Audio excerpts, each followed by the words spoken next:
I don't know why it took me so long to find the God that I would want to run to. I grew up learning about God.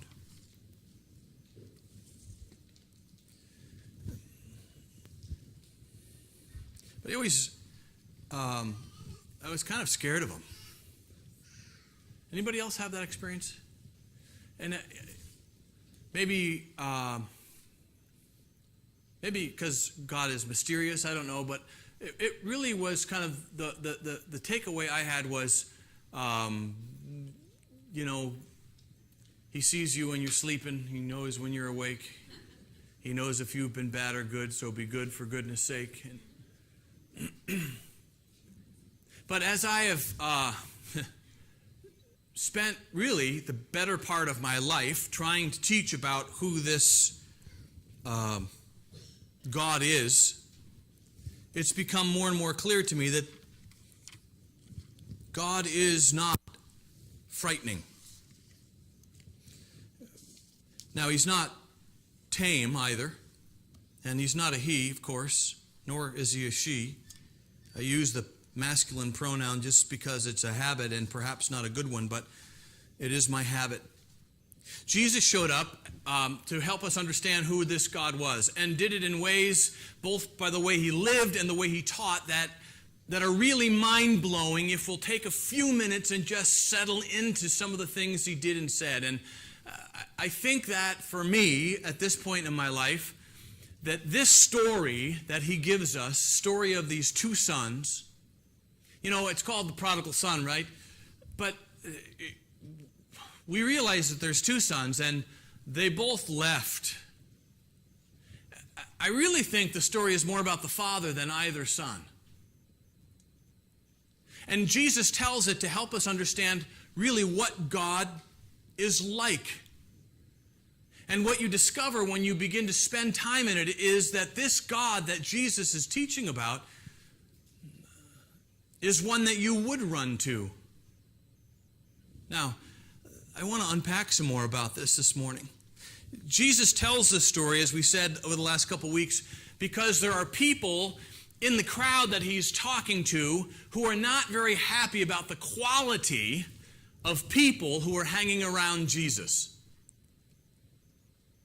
Jesus is attracting people who the culture looked down on. And so the religious people in the culture began murmuring about all of these people. What is he doing, spending his time with people like that? And so Jesus tells this story. He tells three, really. The story of the lost coin, the story of the lost sheep, and the story of the lost son. And it's remarkable to me that in these stories, he doesn't try to make people stop being who they are. He doesn't try to say, well, you know what, some of the people that were listening to him, it says prostitutes were there, tax collectors, which are really basically embezzlers and swindlers. He doesn't say, well, you know what, it's not so bad if you've chosen that career path, or, if you're a swindler, it's all good. He doesn't go there to try to make these people more appealing to the religious group. What he does is he unpacks the very character of God. And what he does is he says God is large enough so that he's not upset about these people. So when Jesus is trying to keep a crowd from murmuring about the kind of people that he's hanging with, he doesn't try to whitewash the kind of people that he's hanging with. What he does is he exposes us to a God that's so big that he begins to absorb the quality of people that Jesus is hanging with. I love that. What I want to do this morning is talk about what it is you've done. One of my favorite Simpsons episodes, Pastor Lovejoy, Pastor Lovejoy, Constancy, sweet Constancy. He is preaching a sermon called What Ned Did.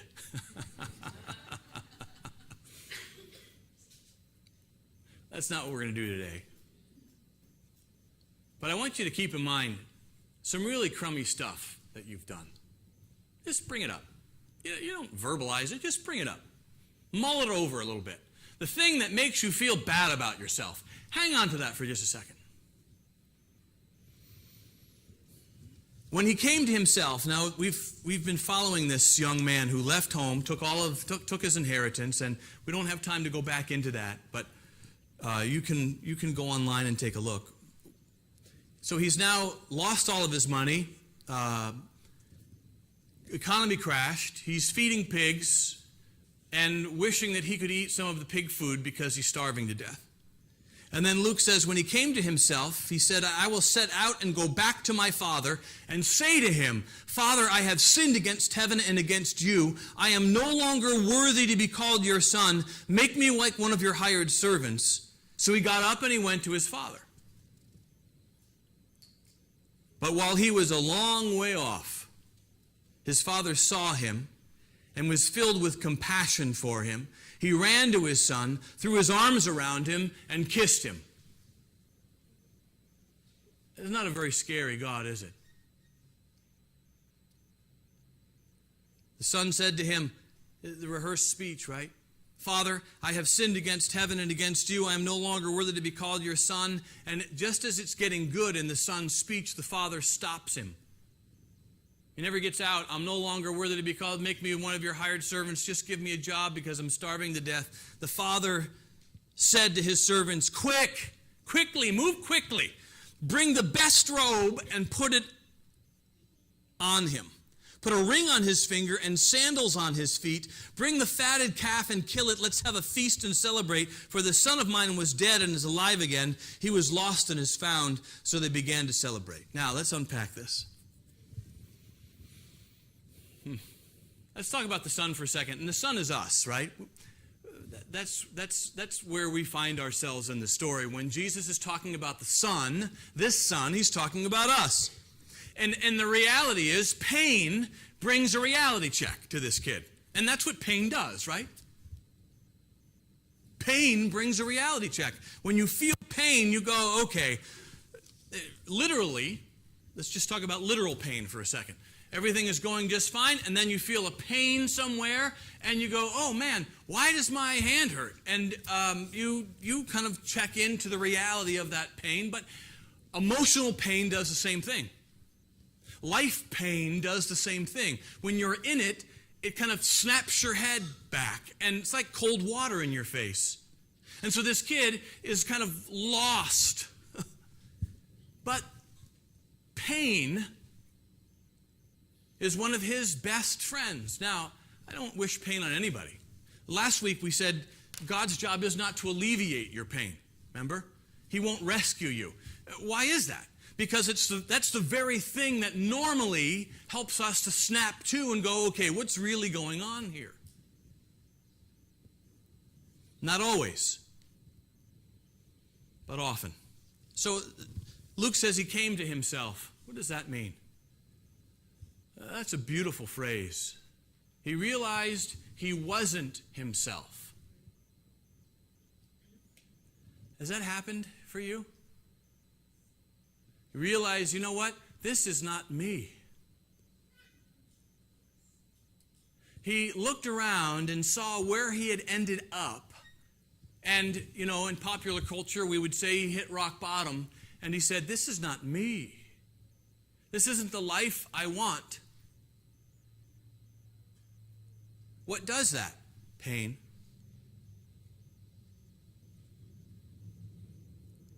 When you come to yourself, you realize things like this. This is not what I was born for.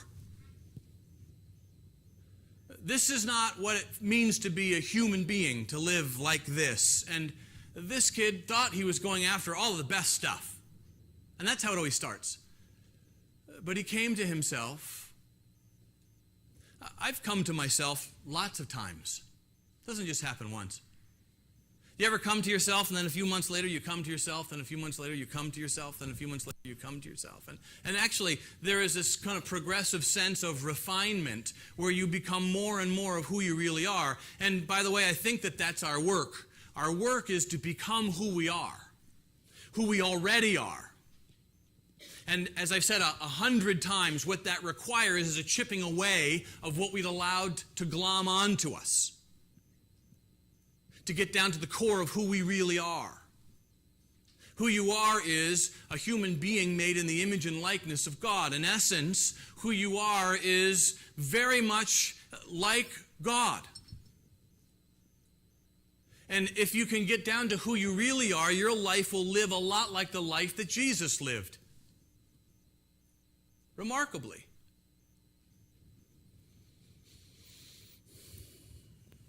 His choices left him feeling valueless. This is one of the biggest difficulties when you find a human being who feels like they're worthless. He said, I'll go back to my father. Interesting the memories he had of his father. Forgiving man. And I will say to my father, I am no longer what? Worthy. Do you have to be worthy to be a son? No. You just have to be born to be a son. A daughter. I'm no longer worthy to be your son. Please just hire me.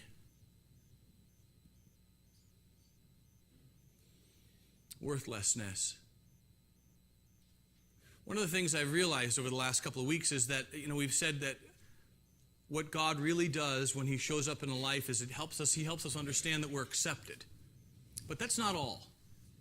Because the idea of acceptance means, okay, you're in.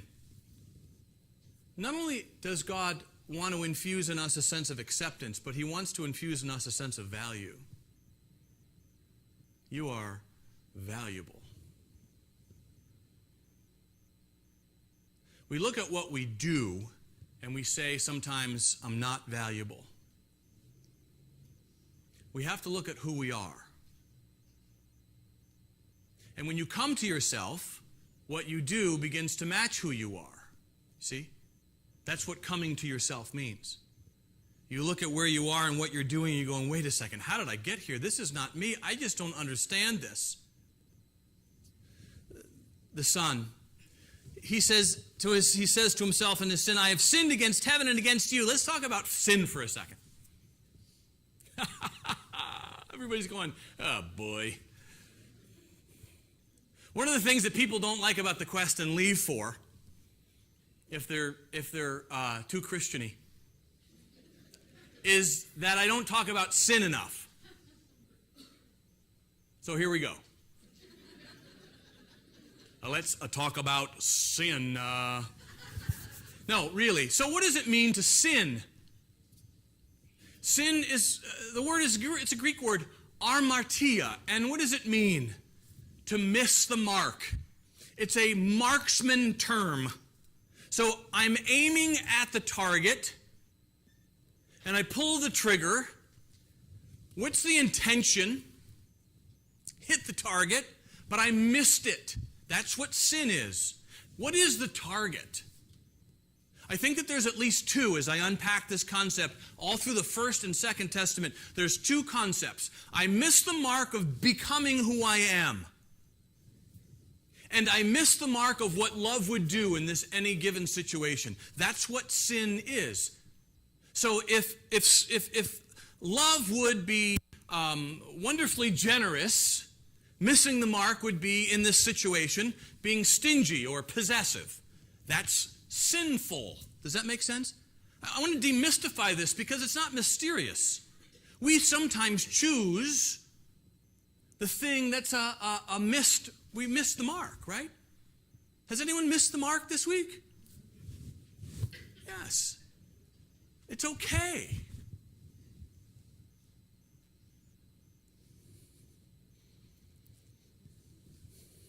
By the way, let's just talk about, can we slice it a little thinner? Theologians tell us that Jesus was sinless. Now people are getting uncomfortable. Oh boy, now he's talking about Jesus and sin. What's coming next? Here, let's just do this for a second. Jesus was sinless. I'm not going to argue with that. I want you to hear me say that. He was not, though, perfect. What does that mean? Well, if he was perfect, he would have had to gotten an A on every test. Not only an A, 100%. See, it's not sinful to get a 95, although we treat it that way sometimes. If he was perfect every time he got up to bat, although there was no baseball, he would have hit a homer. Or at least a base hit. He would have batted 1,000. See, it's not sinful to not perform well some days. You got me? Although we think so. And we think sometimes because I'm not perfect, that means I'm sinful. And nothing could be further from the truth. It's okay to have a bad day. You don't have to be perfect. In fact, you don't even have to be sinless. You won't be. If your goal is to be sinless, then first of all, you've just blown it.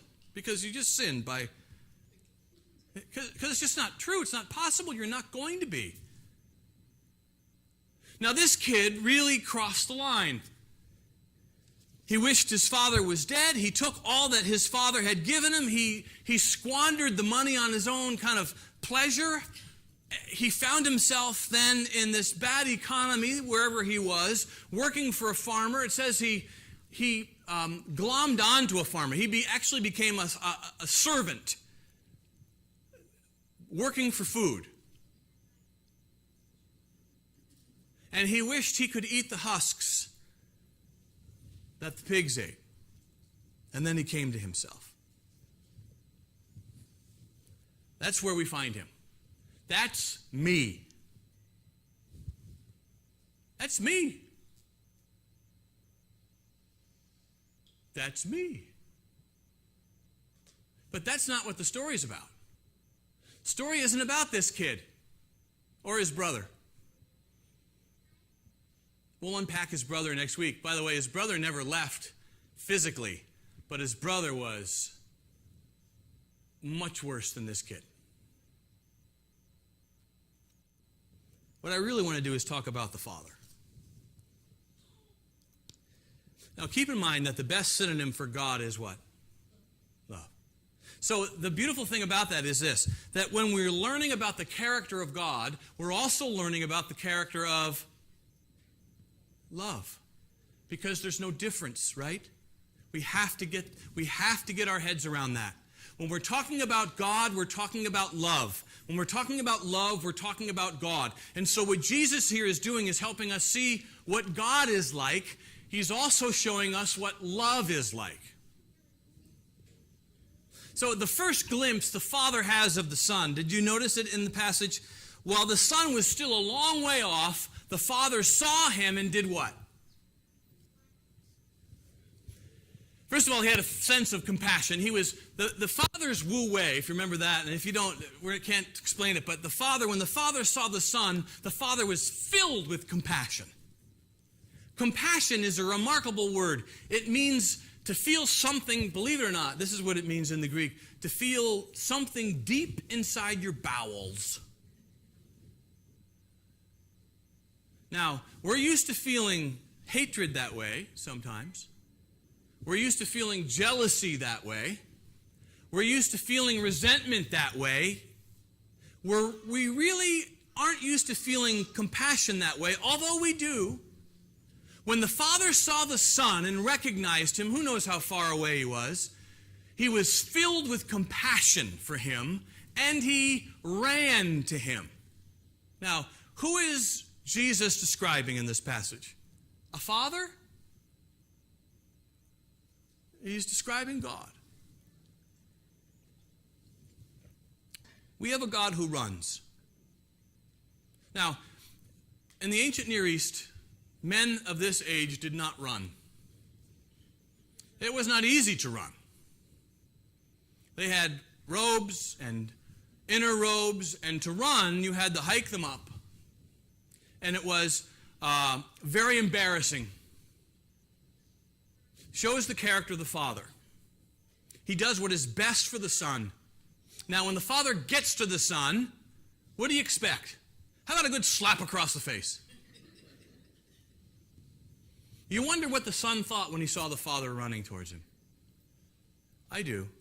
I wondered that this week. I'm sure there was tears coming down his face. Father runs. Scripture says he fell on his son's neck and couldn't stop kissing him.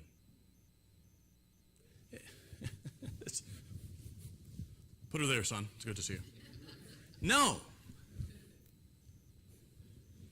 Father ran as fast as he could, and then out of breath, he lunges at his son, his arms around his neck. I can imagine both of them falling to the floor, and the father kissing his son, and kissing his son, and kissing his son. Why?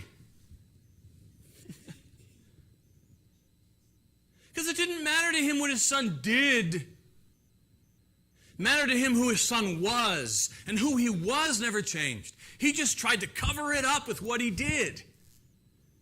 And as a sign of becoming himself, as he comes back, the father is like, finally my son could be who he really is. That's God. Nothing scary there. Now, the son starts his speech. Father, I've sinned against heaven and I've sinned against earth, and I'm no longer worthy to be called your son. The father cuts him off. He looks at his servants and he says, quick, bring the best robe and put it on my son.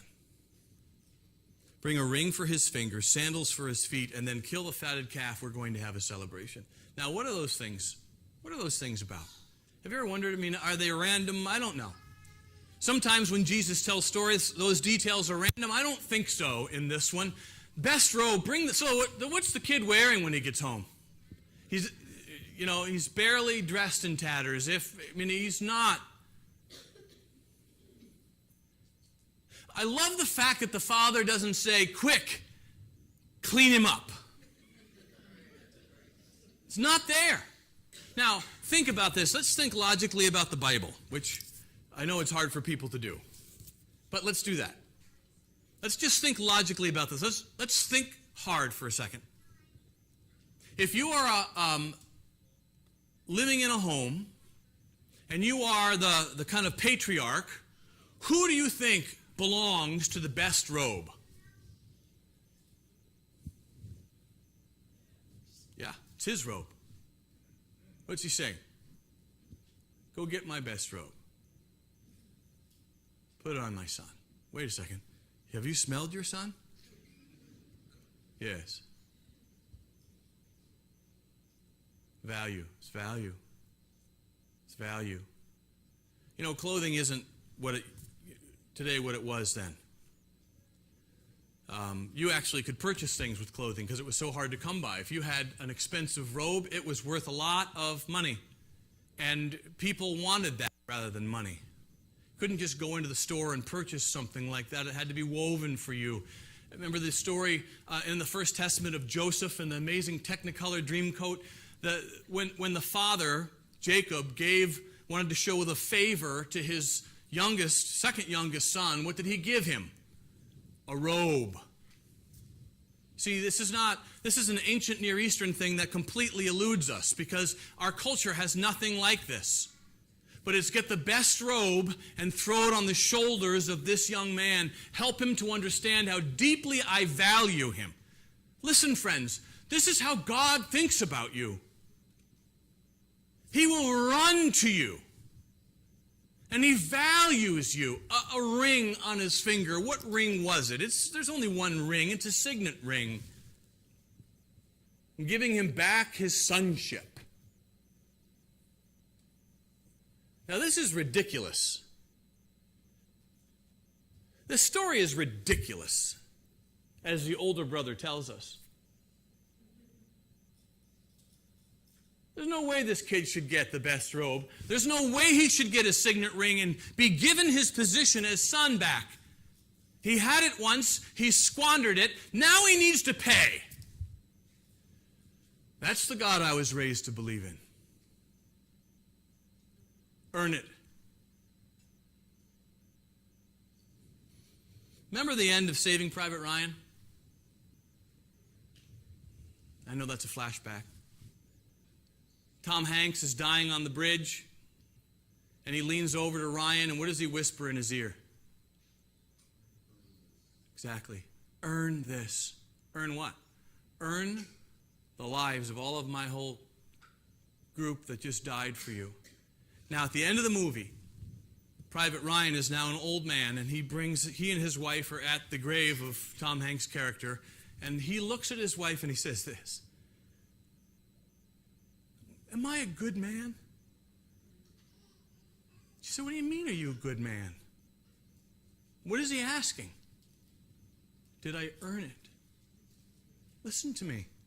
If you want to live in the shadow of earning it your whole life, you will die wondering if you were good enough. You can do that. But I'm not. I'm going to die basking in the robe and ring of my Father. Not because I'm good enough, but because he is. Sandals. He came home barefoot. And there were only two kinds of people in the culture. People who wore sandals, people who didn't. People who wore sandals were free. People who didn't wear sandals were slaves. You didn't give a slave sandals because they couldn't run away. He came home shoeless. And what's the father say? Quick, get him a pair of shoes. Why? He's free. Party. Let's have a party. Jesus is constantly trying to help us understand that God loves parties. It's like God is the Steinmetz house. They know how to throw a party, don't they, over there? When Jesus shows up and becomes rabbi age, he begins to get this following, and he and his mother and his disciples go to a wedding in Cana, John chapter 4. And they run out of wine. And what does Mary say? They've run out of wine. And Jesus is like, yeah? What do you want me to do about it? And Mary walks away and she says to the servants, whatever he tells you to do, you do it. And Jesus makes gallons and gallons and gallons of wine. Jesus' first miracle was changing water to wine at a wedding. Think God likes a good party?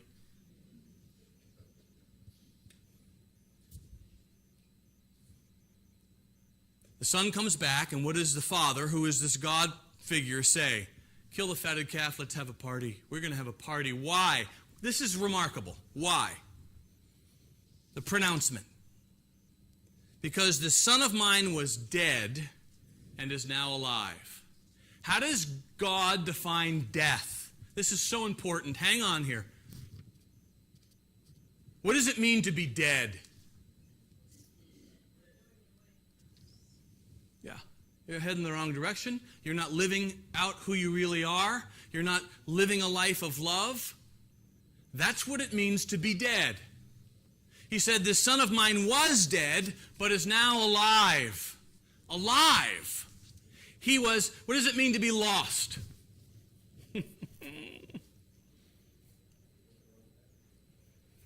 Same thing. I mean, it's just, they're just two ways of saying the same thing. He was lost. This is the theme of this passage is this.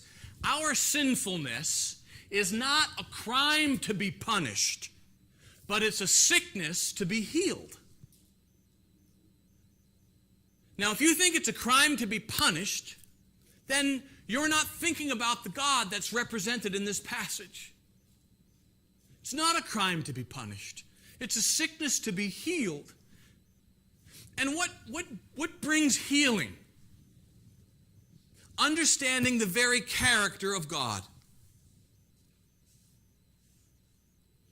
The Bible says this, and by the way, this process is restoration. Do you know anything about restoration? I love the idea of restoration, of taking something that's old and making it new again. And this is what I know about restoration these days. When you take let's just say some old car, and you take it all apart and you put it all back together, you restore it, you know what's true about that car? It is much, much, much nicer than it ever was the day it rolled out of the showroom. You think they could do paint in 1927 like they can do paint now? No. Chrome? No. Nothing. And this is what happens when you allow God to restore you. This is the idea. What God's deepest desire is to restore you, not just to who you were before you blew it, but to who you could be. Now, this just blows my mind. What is God after? Me.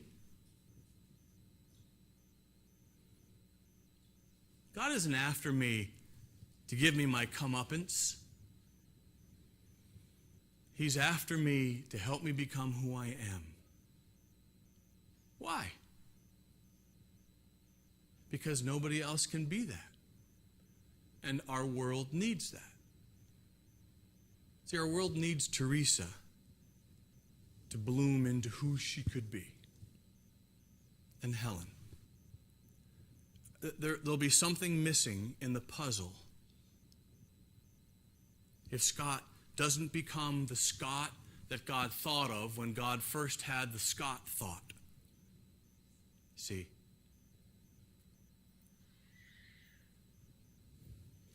Bill Harris becomes Bill Harris. Something in the world is relieved. And see, the greatest shame in me living a selfish life and not being who I am isn't just the pain I cause to myself and the people that are around me. It's the absence of who I really am supposed to be, doing what I'm really supposed to be doing somewhere else. There's a tension in the world that could have been relieved. This is why this is so vitally important. So I say this, friends. It's time. It's time to come to yourself and agree with God about yourself. Can you imagine if you could agree with God about yourself?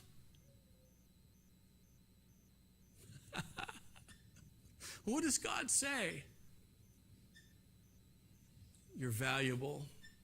There's only one of you. He runs. Realize your value. Come to grips with who you really are. No, really are. Not who you had to become. Not who your ego tells you you must be. See, that's the funny thing. Our ego tells us, well, you have to be this to be accepted. Because that's what we really want. We want to be accepted, to be loved. And our ego says you have to be this. But when we tell our ego to scram and actually become who we really are, we realize the acceptance comes, it just comes. And not only acceptance, not just like, okay, yeah, you can come in, but oh my gosh, I'm glad you're here. Don't you love that feeling? Ah, it's so good to see you. Live in freedom. Get your shoes back. That's what I love about this kid. Now, I don't know how old he was. He was pretty old. By the way, the older brother is really ticked that this is happening, right? If you've read the story before, we're going to talk about that next week. One of the reasons he was ticked was as soon as this kid got the ring, he was back in the inheritance circle. How fair is that? It's not fair. It's not fair. And if you think it should be fair, read the story that Jesus told about the vineyard workers. Remember that one? Can I tell you to you like in 30 seconds? There is this day laborers standing on the street corner, and a guy that owned a vineyard comes up and he hires some at 9 a.m. And he says, come and work in my vineyard for the day, and I'm going to make up this number, and I'll pay you $100. And they come. And he realizes he needs more help. So at noon he goes out and he says, come and work in my vineyard for the day, and when you're done, I'll pay you $100. And then he realizes he needs more help. So at 3 o'clock, he goes back out to the street corner and says, come and work in my vineyard for the day, and when you're done, I'll pay you $100. And it came pay time. And the guys that were there for 8 hours were in line, and they got their $100. And then they saw all these guys that got there at noon, and they thought, oh, man, we're going to do better than those guys. And they got $100. And then the guys that got there at 3 got $100. And the guys that got there at 8 said, this is ridiculous.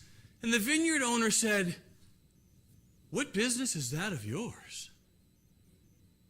I will pay people what I will pay people. See, that's the thing about God. His resources are unlimited. You think it's fair? No, it's not fair. It's silly. It's so unfair, it's silly. That's why I love God so much. His generosity and acceptance of me isn't fair. I should have gotten what's coming to me a long time ago. And so should you. The hard part is living like this is what God is really like.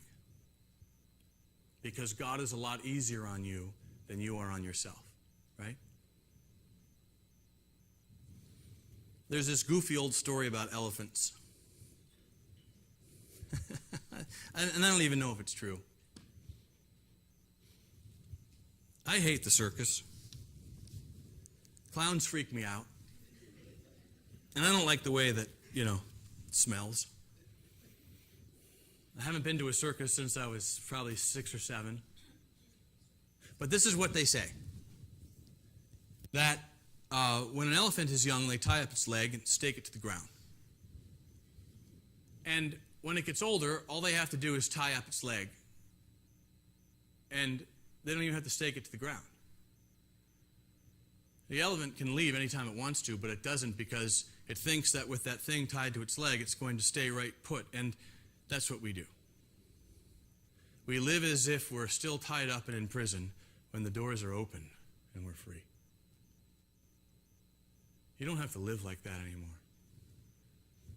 And I choose not to.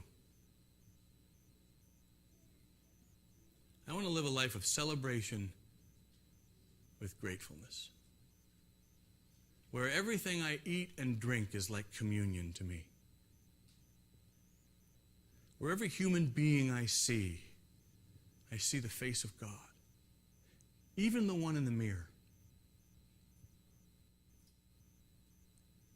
where every moment is dripping with a holy beauty so that I have to almost be quiet.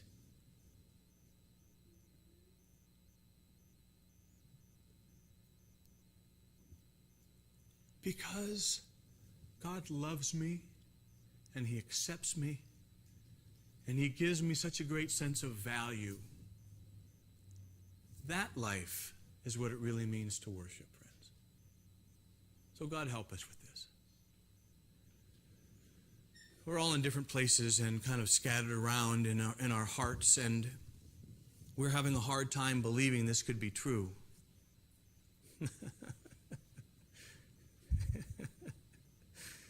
Oh, Father, I pray that you would help us to understand what it means to live in good news. And I pray, God, that that understanding and the life that comes out of it would be viral in our community.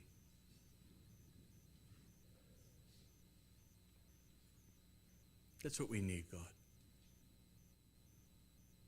So thank you for being who you are and for allowing Jesus to reveal more of yourself to us.